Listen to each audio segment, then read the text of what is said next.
Hey everybody, welcome back to another video with Gem Mint Masters.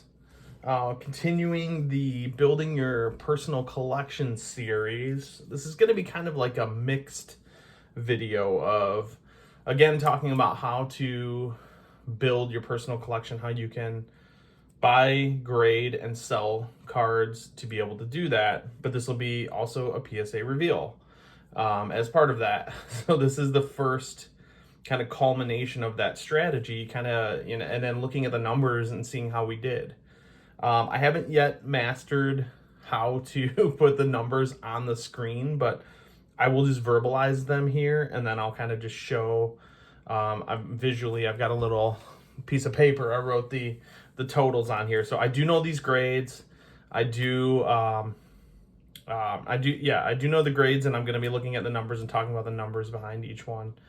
And kind of some of the expectations to expect when you do this kind of stuff. So, all right, we'll go ahead and we'll just get into it. We'll look at each card and then talk about the numbers, and I'll kind of give a bit of an idea of how I kind of came about the conclusions I came to. So, all right, first one here, we got a Bryce Young. I don't know exactly what order these are in. Some of these there are multiples of some other cards, so I'll kind of go through one by one here. And we got the red, white, and blue Bryce Young, and we got a 10 on that one. So that one, my cost to buy the card with the grading was $42.61. What I did when I looked at the comps of what these are selling for, I took the most recent 5 comps and I averaged them out. And for the most part, they were all pretty spot on. And I do, just for those of you who are wondering what to use for comps, I use a website called 130 Point. It's free, super easy, and it does pull in multiple selling avenues. Not just eBay, it's other sales as well that it'll pull in and give you kind of an average, and it'll actually show you the last 30 days or something. But there's other ones out there like Market Movers and stuff like that they're also really good. But I just, for ease of use and as cheap as it is, 130 Point is great. All right, so cost, it was $42.61 on this. Average of the comps was just under $100 at $99.80, with a high comp 117 and a low of 83. So you're gonna see a bit of a range there. So, if we go with the average, we're kind of playing it safe. There's potential to go even higher. So we're looking at a $57 profit on that one. So pretty awesome. When our cost is 42, so that was about a 2.5x on that one. All right. And the other thing too, I'll just say, when you're doing this, go in with the expectation that you're going to hit about 50% gems on these, because that's what I've always gone with, and this order is pretty much spot on with that. So, I do hope for more, but the reality today, grading standards are very strict. I think 50% is a solid expectation. All right, Sam Laporta, Optic Preview Hollow, Gem Mint 10 on that one. So we are at $27.61 cost on that. Not a cheap or not an expensive card at all to go out and get. So these Optic Preview Hollows, guys like Sam Laporta, if you're looking for a kind of a cheaper investment, that's a good one to do. And the comp on that, the average, came right out to $54 even. So you're looking at a 2x on that, or $26 profit. So that one's good. I will take that all day. All right, next one here. Patrick Mahomes, Optic Stars 2023, Gem Mint 10. There are not a lot of comps on this one yet. There are the previous years. So that's what I used on this one, just to give you an idea. This is the first one that I know that is going for sale, because I haven't found any sold copies of that. So we are looking at a $46.61 cost. And again, this includes grading, shipping, everything, and the cost of the card itself. Average comp, again, I use previous years, $83 for a $36.51 profit. Next one here, we got CJ Stroud. There's a couple of these, so I'm not sure which one this is the Purple Shock Gem Mint 10. That one is probably one of my biggest ones in here. This is actually a good card. If you want to spend a little bit, you can get these for around 60, 70 bucks. So with my grading costs, this one was $101.60, but the comps are continuing to climb up. I averaged this at $262.70. So you're talking $161 profit on this one card right here. Almost a 3x. I saw comps as high as 300, and then I think the lowest was 249. And again, these are the most recent. So you're talking within the last week or two. But they're going to continue to go up as we get closer to the season. So if you're able to get in at a good number on these, $70, I would say, would be $70 to $80 is probably pretty current. You're going to see some of these go for 100, but stand your ground. Try to go for that mid $70 range to secure this. I think I paid $70 even for this. I bought this quite a while back. All right, now this one, we might be looking at one of our first losers here. Let's see. CJ Stroud, Illusions Trophy Collection Emerald. This is kind of like a moderate parallel, and the Illusions got a 9 on that one. So we'll do 10s, 9s. So we are looking at, on that one, cost of $28.61. Super cheap card. I got this for a few dollars. So I don't feel so bad about it. Illusions is just one of those brands that nobody really likes for some reason. So I got that for a few bucks. I think like 6 maybe is what I got it for, something like that. Or 6 to 8, something like that. I'm comping this one at $20. So this is an $8 loser. So there aren't a lot of comps on this. I found 2, and they were both right at 20 bucks, $20.50 and $19.50. So I think that's a pretty fair assumption on that. But this is not the type of card you're going to make money on, but you're going to get it super cheap. This is the card you're going to make a good amount of money on, if not break even, but you're going to be paying a little bit more. So just a little tip there. All right, what is this next one here? We got a Bryce Young. I think this is Donruss Red Press Proof. Man, I did not have the best luck with these paper cards, I tell you. This looked perfect to me. I don't really understand what was wrong with it. Look at the backs of these. You can see, especially on here, it's blue. I didn't see any whiting. Didn't see any whiting on the front. So there must be something that they're seeing. Maybe it's centering. I didn't really see any surface issues. I thought that I got that card for $5. So my cost on this card was $27.61 with all other costs included. I'm comping it at about 17 bucks, so that's a $10 loser. So in a PSA 10, a nice little winner, but again, somewhat risky because you're not going to get anything on the back end. All right. Another CJ Stroud, I believe this is the pink. We got a 9 on that one. Similar cost to the Purple Shock, about 70. And that one, so my cost was $99.81, so very close. This was 101, this was 91 or 99. Comp on this, 72. So you're talking the $27 loser. But you can see how big that swings from going to a $27 loser to a $161 winner. That's kind of the volatility between a 10 and a 9. So look at those carefully. These do have a pretty solid gem rate, the Purple Shock.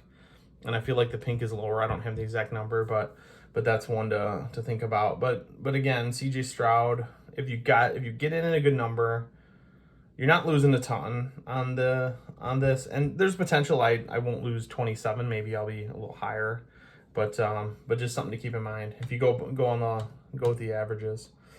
All right, next one here. This is not a super expensive card by any means. I pulled out of a pack. Luke Musgrave Stars got a 9. So let's see. Not a lot of data on this one either. I don't think there's any graded sales that I could find on there. So when I comp this, I put it at a value of around 15 bucks, but my cost is around 42 because when I pull a card out of a pack, I generally will give it a cost of 20 bucks. Blasters or, megas around 30 to 50. You're probably pulling two decent cards out of each one. So that's kind of the math, two to four, I would say. That's kind of the math I've just kind of come up with on my own. Again, looking at some of the averages. So could it be less? Maybe. But based on this, I'm definitely losing 27 bucks on that one. So that's something to think about. This next card, this is just a PC card. I don't really put a ton of thought behind PC cards other than the fact I'm trying to find a really clean copy. Hope for the best. This is a Drew Bledsoe Topps Gold. Got a 9 on that one, which is pretty good for a 1993 card. This looked really good. Centering was great all around. These are pretty rare, these Topps Gold. Again, I paid a couple bucks for that. Did I even comp that? Let me see. I don't even know if I did. I might not have. Okay, no, I did not. I did not comp that, but my cost, couple bucks plus the grading, 25-ish, I would say. And then if I wanted to sell it, I think I would be okay. But again, I just wanted to keep that. That was just a nostalgic card for me. All right, next one here, Will Levis. There's a few of these in here. So this is the pink. That one got a 9. Again, you want to hope for a 10. Mosaic is tough too because it's definitely the lower end of the premium products. So, you know, think about the CJ Stroud in this versus the optic over here. CJ Stroud's at like 262 here. It's, you know, 150-ish, 170 on the in the Mosaic. So something to consider when you're looking for raw cards. Expect to pay more for this. Don't pay the same amount for the Mosaic version because you might set yourself up for a bit of a loss. So that one, where did it go? Okay, $27.61 was my cost. So I only paid a couple bucks for that. And comping it out in a 9 is $24. So I didn't do so bad on that one. A loss of $3. Well, did I want more? Yeah, absolutely. In a 10, it would have been like a 2x, which not a huge swing in that direction either. So something to think about. All right, Bryce Young. This is an optic pink. That one got a 9 also. $32.61 cost on that, and his 9s are only comping at around 23. So we're talking almost a $10 loss on that one. In a 10 though, you'd be looking at a good a nice swing. So again, expect about 50% on this. And you'll see the numbers at the end, why it makes sense, because it's hard. You think something's a 10, you can go in and look at it and see something's a 10. This one, after the fact I looked at it, there's like a tiny little, let's see if I can capture it, tiny little dimple there. Yeah, right where the light is shining. That is my guess what pushed it to a 9, which stinks because it's so small. I've definitely seen them get 10s because of that. All right, this next one here, I had really high hopes for this. I definitely struck out big on this. Bryce Young, Orange Ice. I paid about, what was that? 97 cost on that with grading. And a comp and an 8, which I think is a little interesting to hear, is still around $40. These Orange Ice are pretty rare. So again, this is where you take a big swing. If you hit it big, you're going to do well. This is over $200 and a PSA 10. But again, 40 bucks, PSA 8. I don't know what was wrong with that card, so I'm going to have to take a closer look. But I expected at least a 9 on that, which I think could be very close to a break even. I was not expecting what I got on this one. Same with this next 2 cards here, it looks like. CJ Stroud, blue press proof paper. This one's interesting to me, and this is where it kind of gives me a little bit of pause in sending multiple cards of the same kind to get graded. I have 2 of these in here. They both ended up getting 8s. Actually, I'll just show them both. One of them actually had a corner issue, and the other one did not. So the fact that these both got the same grade is a little bit mind-boggling to me. And it makes me question my strategy of sending 2 of the same, thinking that they're going to look at one and be like, wow, this looks way better than the other. We're going to up that one a little bit, and I think improve your chances in getting a 10 when these both got 8s. So I'm going to have to look close at those and see what I did wrong. Super cheap card, 20 bucks a piece, I believe. $42 each after grading, but only $22 comping in an 8. A 9 would have been close to a break even. So again, I went in thinking these were certainly getting 9s, but that did not happen. So we lost about 20 on each of those. All right, now this one, this is a story. This one will stick with me for a while. I saw an issue on the back of this and I just wasn't sure about it, but I wanted to test it out. I just wanted to see, like, with this issue that this has, what's going to happen here, because the front looked really good. You can see this got a 5. The front looks great. There was like nothing wrong on the front. But on the back, I'm going to see if I can show you. I'm trying to get the light on it here. Right here, there's like this kind of indentation. You can kind of see it. It's weird because I wasn't sure what to make of it. And what it looks like to me is sometimes when you get a numbered card, you get an indentation spot in the back where they embossed it. It's almost like when they stamped the front of it, it kind of pulled up the back. That's what it looked like to me. So I wasn't so sure what to make of it. But then my better judgment should have taken over and said, this is not a numbered card. So what the heck is that? But again, I wanted to test it out and see. I knew this had potential of something like this, and it came true. But this was the promo. I was like, I'm going to chance it. I learned a valuable lesson here, looking for that type of issue, and seeing that I've found in my experience is that any kind of like embossed lines that you get on the back are going to hurt you immensely. So be very careful on those. Like print lines don't seem to matter nearly as much. But anything that's like an embossed line, be very, very, very careful of, because you'll get hit pretty hard like that. Again, I spent a few bucks on this card. Let me even see what I had on here.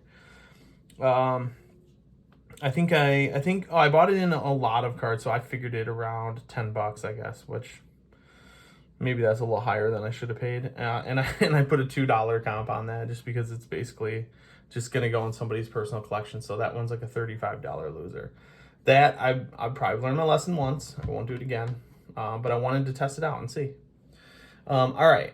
I think we've got some good news on this next run of cards here. Sam Laporta Prism Neon Green Pulsar PSA 10.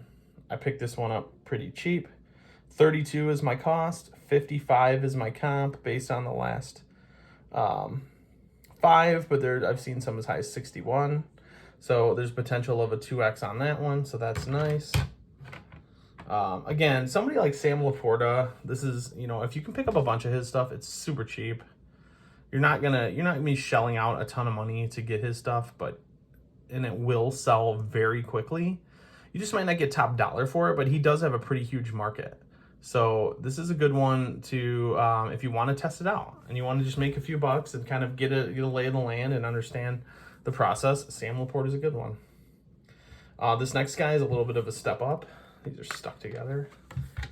We got Puka Nacua. Hopefully he's not hurt. Knock on wood there. Some news came out about him, but this is like a $10 to $15 card. So what was my cost on this? If I can find it. Where the heck did I say it?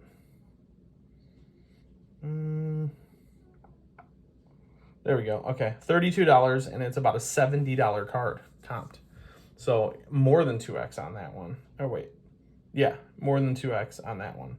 32 and 70, so like a $36 to $38 profit. Puka's got a nice market. He's a good one. If you want it, like Laporta's kind of on the lower end, and the Puka is a few bucks up, and then you get up to somebody like Will Levis, who's doesn't command as high of a price as CJ Stroud, but think about it in then kind of those tiers there. So here we got a pink Will Levis, got a 10 on that one. So we are looking at $32. So that was only like I somehow got that one for like 12 bucks.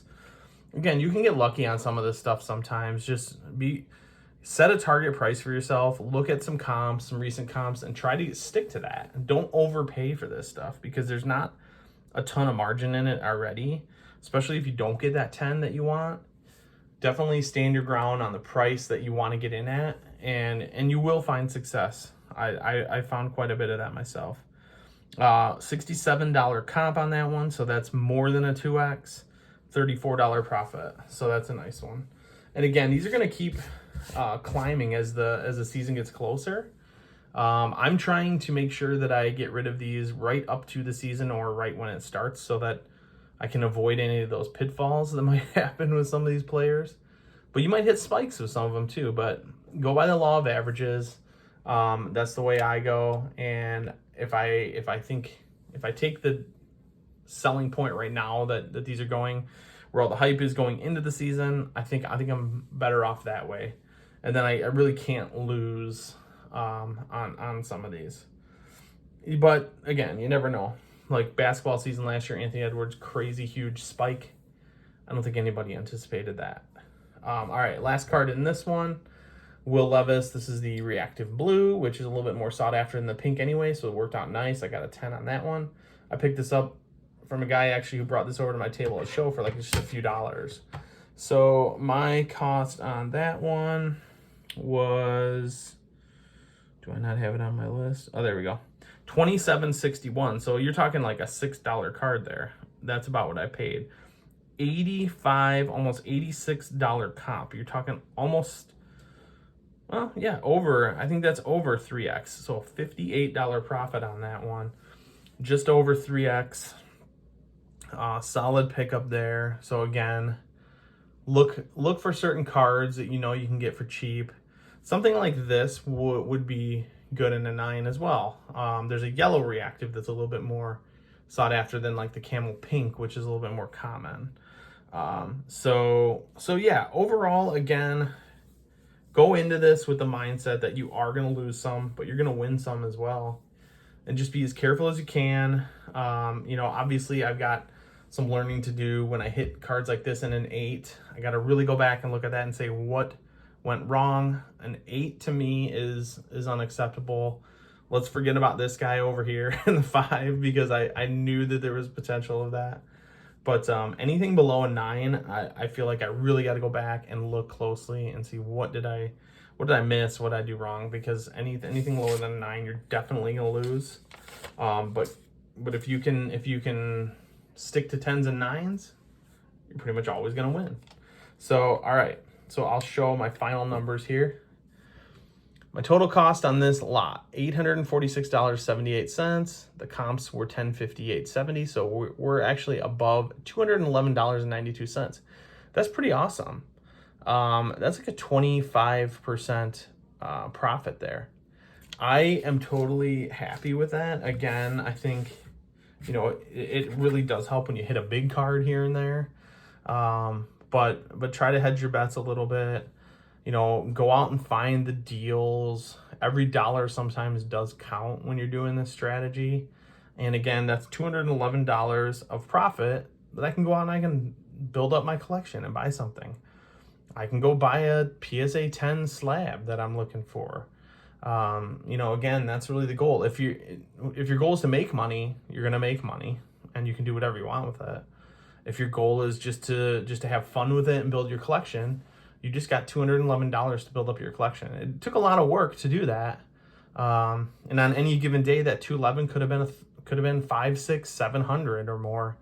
But you just never know. Again, be honest with yourself and be smart about it, and the strategy will pay off over time. And sometimes, again, like I said, you'll hit a big one and you'll be like, man, I love doing this, and then you'll hit another one and it's like the complete opposite of that. I've had gem rates in the 20% range before. This one I think was like 40 something percent, very close to 50, but we were one card under or something. But yeah, so just expect that will happen sometimes. But don't be discouraged, because that's just the way it is. It's good that the grading companies are putting a lot of scrutiny under these cards. It makes them that much more valuable. Then the pop counts won't be so crazy high. And if I haven't said before, stay away from base cards. I don't mess with base cards. You can really only go right in a 10 on those, and there's just not a huge market for them. People are looking for slab cards, especially in like 9s and stuff. You're gonna have a really hard time selling a base card 9. But a parallel, which is already way more rare, you shouldn't have too much of an issue doing that. So anyway, thank you for joining me for the PSA reveal / kind of culmination of this video series of building your personal collection strategy. I'm probably going to continue more of these. I don't mean this is the last video of that series by any means, but this is kind of coming full circle with looking at raw to grade, talking about what to look for, then actually receiving the grades back, and then ultimately selling them. So again, thank you all. Drop a like, comment, most importantly, subscribe. We are killing it above 200 subscribers, so the next mission is 300, and maybe I gotta figure some stuff out as far as getting some numbers up on the screen, getting some giveaways going. But I appreciate everything you guys bring to this, and it helps me do what I love doing. And keep an eye out for that kind of stuff. But until next time, we'll talk to you.